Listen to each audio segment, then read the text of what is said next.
Hello, in this video you are going to learn problems of Spring Framework, definition of Spring Boot and goals of Spring Boot.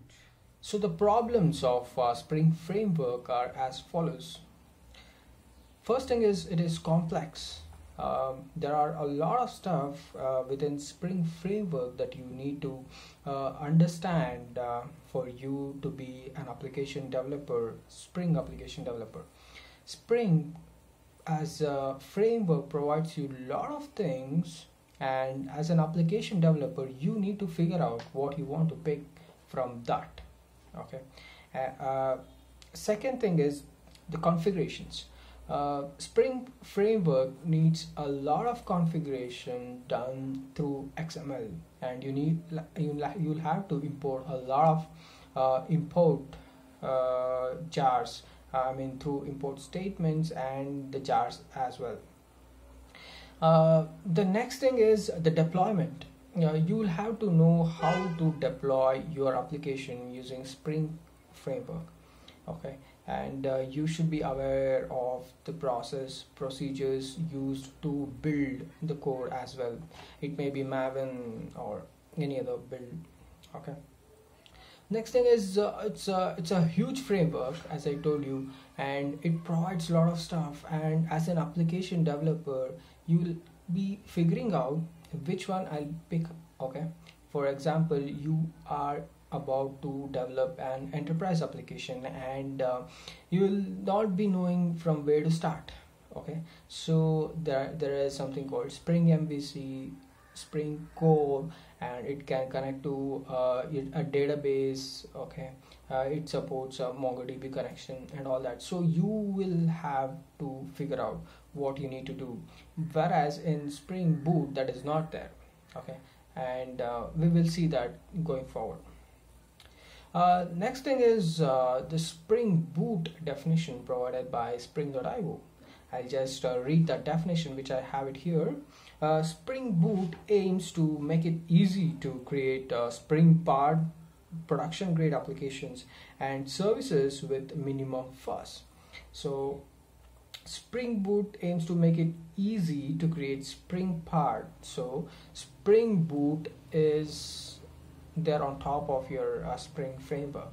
So you don't have Spring Boot without your Spring framework. Okay, so it says production grade applications. So these are not small applications. You can develop enterprise level production grade applications. Okay, and with very less configuration. So what are the goals of Spring Boot? First thing is to provide rapid application development environment. That is, quickly any developer should be able to boot up a Spring application and start running it. Okay, because in any normal Spring application you start configuring, you start coding, and there is a lot of stuff that you need to do before you come to a point where you can actually run the application. That is a lot of stuff that you need to do, whereas in Spring Boot that is eliminated. You can quickly boot up any Spring application and start running it. Okay, and the next thing is to be opinionated. As I told you, using startup forms, the Spring Boot framework already provides you to do basic stuff. Okay, it provides you embedded Tomcat, deployment environment. Okay, and you can easily start your development process without even figuring out which one should I pick up, where to go, how do I handle this. Okay, then you'll have to start figuring out to tweak which one to tweak and something like that, but you can quickly start running your applications first. Okay, and it also provides a range of non-functional features that are common to large classes of projects. For example, embedded servers, security, metrics, and externalized configuration. That is, configuration comes within like a form. Let's summarize. These are the problems with Spring Framework as I discussed with you. First thing is it is complex. There are more configurations to be done. You should be knowing the deployment procedures, The learning curve for any developer is more. As a framework itself, Spring is huge, so developers need to be worrying it out. We also discussed Spring Boot definition.